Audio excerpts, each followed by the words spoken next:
Are you one of the 75% of contractors whose financial statements are inaccurate? Find out. Click on the link in the show notes and you'll get a free P&L and balance sheet check. This is Contractor Sense with Ruth King. Welcome to Contractor Sense. Here you discover ideas, tactics, news, and information that matters to your contracting business and you. I'm your host, Ruth King. This episode is sponsored by Financially Fit Business. Get the business tool that makes your financial statements come alive and helps you grow your business profitably, build wealth, and significantly impact your life and the lives of your employees. Go to www.financiallyfit.business and get started today. Thank you for joining us. Here's how we will help your business and you. Want uplifting stories from someone who's been there? You might recognize Matt Michel's name. He's been in our industry for years and was the founder of Service Nation, which operates the Service Roundtable, Service Nation Alliance, and more. I reconnected with Matt at the recent ACCA conference in Austin. He gave me a copy of his new book, Contractor Stories, Inspirational Lessons for Contractors with a Burning Desire to Succeed. It's a great book. Matt is here to talk about the book and lessons learned as he fulfills his mission to help contractors succeed. Matt, welcome to Contractor Sense. Thank you, Ruth. It's an honor to be here. My pleasure. Yeah, it was funny because I sent you the email and said, I love this book. And it's really, it's I think we learn best by stories. I can lecture all day, but what everybody remembers when I talk is the stories, and they're all real. And you have real stories too. Yeah, the concept is when we didn't have a language and we sat around campfires as in tribes, we would always tell stories to each other and stories about where to find food, stories about how to avoid danger, stories that kept us alive. So it's become part of our DNA. And there's a reason that Christ taught parables, and we still talk about those today, 2,000 years later. We all love stories, and stories is how we really learn effectively. Yeah. And you start, how did you come up with the stories? And I'm going to ask the question that way. And then I want to get into some of the stories. In some cases, they just came to me out of the blue. I sit down and I start writing, and one thing leads to another. It really is. There are a lot of examples, real life examples that, there's people that are written into some of these. I could recognize some of them. Yeah, I mean, they're somewhat disguised, but this is stuff that happens. It's real world, and what I tried to do is come up with a way that makes it interesting for contractors to read. Contractors are not the type of guys that sit down and read big long textbooks. If they were like that, they'd be attorneys, right? So you gotta make it entertaining, and they will read to gain information that they need to run their businesses more effectively.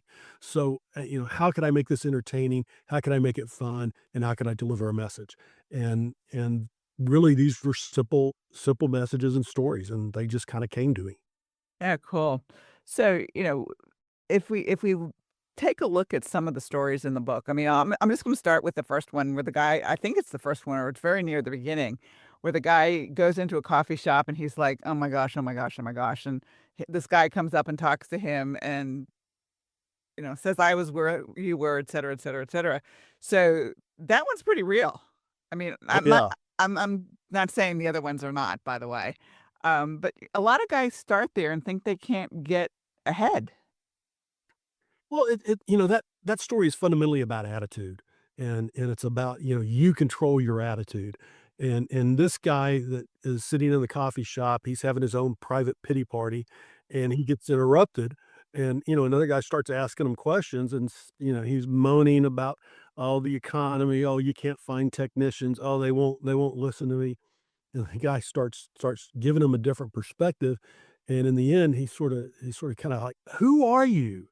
And, it turns out that this was a former contractor who did well, saw his truck and came in and sat down next to him and struck up a conversation and was just trying to pay it forward, because of everything that he's received in the past. And that's one of the beautiful things about the contracting community is there's no lack of people who will pay it forward and expect nothing from you in return. They're just trying to help because people help them. Yeah. Absolutely. I mean, you and I both know, one a contractor who said to me one time, "It's really easy to make money in this business, and it's really easy to do really badly in this business. It's all attitude. It's totally attitude." Well, yeah, Y I mean, I can remember sitting down with a contractor, making calls on contractors when I was with the manufacturer, and one guy is telling you how freaking great it is, business is booming, everything is wonderful, and I go to call on his competitor, who's just a few miles away, and this guy is, oh, it's terrible. People here are so cheap. You just can't believe how difficult it is. And these guys are selling the same products, in the same market. And what's the difference? It's attitude. Mhm. Yeah. Yeah, the thing and this is not a political discussion or anything like that, but, you can choose to participate in a recession, or you can choose to do what you need to do to not participate in a recession. That's the way I've always looked at it, and That's one of my favorite statements is, "Look, if there's a recession, don't participate." And that sounds really simple, easy for you to say, but it really is, because if you think about being in a recession, you've got what a deep recession is, a 3% downturn in GDP. Well, 3% is nothing when you look at the seasonality that contractors put up with every year.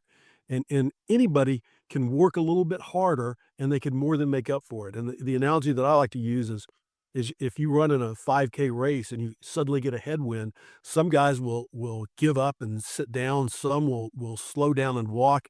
And if you work just a little bit harder, you can maintain the same pace that you had, but you're going to separate yourself from your competition. And eventually, the headwind is going to turn and it's going to be at your back and you're going to fly. yeah, absolutely. Yeah, headwinds in a road race are not fun. I promise you that. Oh, I know. Yeah, so do I. So do I. But yeah, I mean, a lot of it is about attitude in terms of, how you look at the world. I mean, glass half empty, glass half full. And, hopefully everybody and I encourage you to read this book, who reads it will look at it and say, okay, here's some things that, this is me here, and this is the error of my ways. And it's, 9 times out of 10, it is about turning your entire attitude around to doing something that says you can rather than something that says you can't. So, that's the way I look at it. Alright, so if somebody before we take a break, if somebody wants to get a copy of the book, where do they go to get the copy? Easy. Just go to Amazon and search for Contractor Stories. I think there are 2 books that have that same title. I didn't see the other one that was by Dan Holohan. Different book, a different type of book. But search for Contractor Stories, and it's got my ugly mug on the cover and, Yeah, I saw you know that. It's not so ugly. So, anyway. Alright, we'll be right back. Thanks for listening to Contractor Sense. Imagine you had total freedom. You didn't have to worry about money. You didn't have to be a slave to your business. The words, I can't, are eliminated from your vocabulary. What if you could do what you want to do, whenever you want to do it? A financially fit business could give you that freedom. How? By knowing what your financial statements are telling you and taking action based on what they say. You can do this in less than 10 minutes a month, at an investment of less than taking your family out to dinner once a month.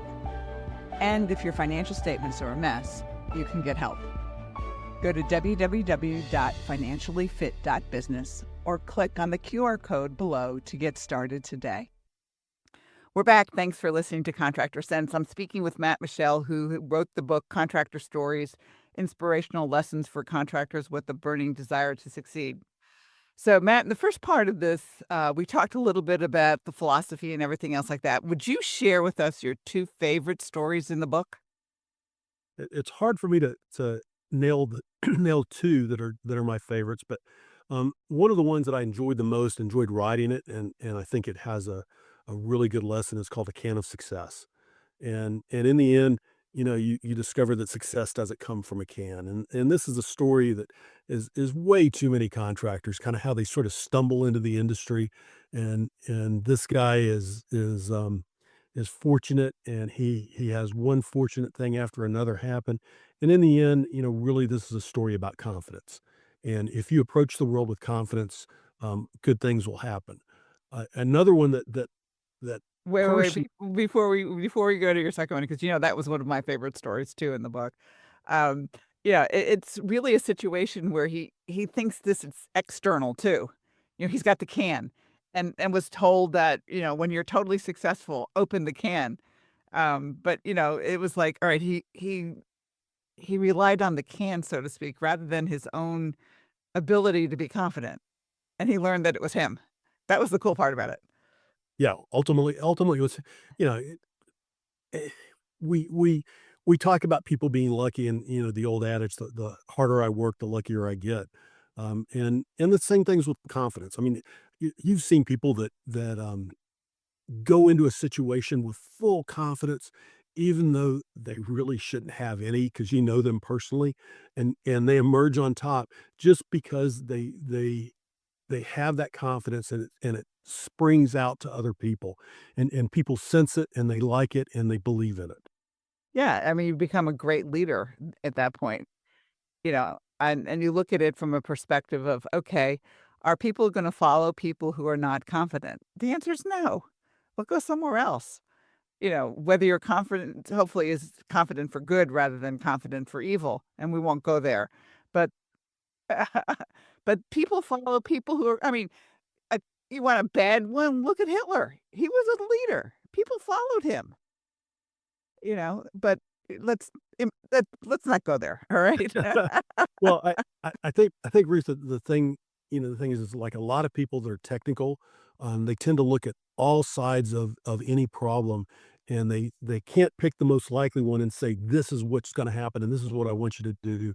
They always have to say, "But there's also this, but there's also that," and it makes them sound like they aren't sure and they don't really know, when in reality, the people who may not even know as much as they do, but they know one thing, they're full-fledged behind that. So the technical people, and our industry's got a lot of them, they need to rally around, "This is the most likely, and this is what should happen." Yeah. Yeah, absolutely. So, all right, what was your second favorite story or ones that you enjoyed Uh, writing the most? um I'm gonna sort of give you 2. I Okay. know you only asked for 1 more, but one is fear, Uh-huh. and the title of it is fear, and it's something that every business owner knows and experiences, and if you don't see yourself in that story, I wanna know what you're doing because Yeah, exactly. and it's something that other people who aren't in business, who haven't become entrepreneurial, can't relate to, they don't understand, and it's what separates the entrepreneur from the employee. And this is a story about this guy and how he has to get a handle on his fear and how he has to manage it so that he can function and survive. And I just think it's a great story for anybody who is in business and who constantly deals with fear and risk and needs to find a way to get past it. Well, and that's why I always tell people to, when they say, "Okay, I wanna start a business," and they've asked their friends and their mom, and none of them who are in business, "Why don't you talk to somebody who's in business rather than friends?" Because they don't have a clue. They were working Right. for somebody else. One of the best things that I've ever heard, a kid, teenager, asked one of my clients, how did they get so successful? And her answer was, surround yourself with people who are smarter than you are and better than you are. That's And that's what, easier for some of us than others. yeah, there's the ego. All right. So what's the second one other than fear? Um, I think it's called The Decision, and it basically I wrote this really for a high school kid who's thinking about doesn't know what he wants to do, and it's to encourage him to consider the trades. The problem is it's in a book that he's probably not gonna read, but it's something that I think people can share with high school students anywhere. And really it's a kid who knows college isn't right for him, doesn't really see it, and there's a Uh-huh. contrast between his best friend who goes off to school and doesn't really get any benefit out of it, just kinda wastes away 4 years and piles up debt. In the meantime, this guy grows up and becomes really, successful for somebody his age and goes on to lead a successful life working for a plumbing company. Yeah. You want to know what one of my favorite ones was? And I'll tell The you la why. I don't the remember what last the the name of the story was, but it's where a woman loses her job, and she and her dad are always at odds about, they can't work together, so to speak. And her mom forces her to, and her father to work together. And at some point in time, he finally realizes that she knows what she's doing, and he offers her his chair. But I see that so many businesses where dad has to be right, and the kids, in a lot of instances, are right because they're looking at the latest and the technology that's going on, and dad is looking at how he's always done it forever, and how he's always done it forever, it's not going to cut it in this day and age. So that was one of my favorite ones. Well, good. I when I wrote that one, I was really writing it to teach marketing lessons, and I was Oh, trying to come up sorry with about that. no, I was writing it to teach marketing lessons, but I'm thinking, how can I convey this? Well, let's have a child come into the company, and I chose to make it a daughter who's got marketing experience, and then the battle to get to try the different things and watch them succeed, because this is what a lot of contractors struggle with, and it's okay. Here's some things that were tried in this story, and maybe they can relate to it that way. But yeah, it does express the conflict of intergenerational business. Yeah, that's how I read it. I didn't read it as the marketing way. So I read it as the conflict, because the younger generation who is familiar with all the latest marketing concepts and everything else like that, and dad who's always done it the way it's always been done, and not taking advantage or not really understanding what's available these days, and the conflict that was there. That's how I read it. So Matt and I have I think that's great, Ruth. I mean, really, that's seriously, that's awesome that a couple of different things were conveyed through that. Yeah, absolutely. So if you are interested in Matt's book, Contractor Stories, go to Amazon and, search for Contractor Stories, and his face is on the book. So it's a very easy read. You will enjoy it. You'll see yourself in the book, and hopefully it'll help you succeed that much further. Did I say it right, Matt? That was perfect, and really, there are a few people who have done more to help others in the industry than you have, not just all the contractors, but then all your work through Women in HVACR. So it's truly an honor to be on this podcast with you. My pleasure to have you. And thanks for joining me today. And thanks to all of you for joining us. Choose one thing that you discovered and implement it in your business. These ideas, tactics, and strategies help you make more money, have more free time, and give back. If you like today's program, spread the word. Please review this podcast on any device you're listening to it on. Help a fellow contractor make more money too. For comments or questions, call me at 770-729-0258 or email Ruth King at hvacchannel.tv. Thanks for listening. Have a great and profitable day.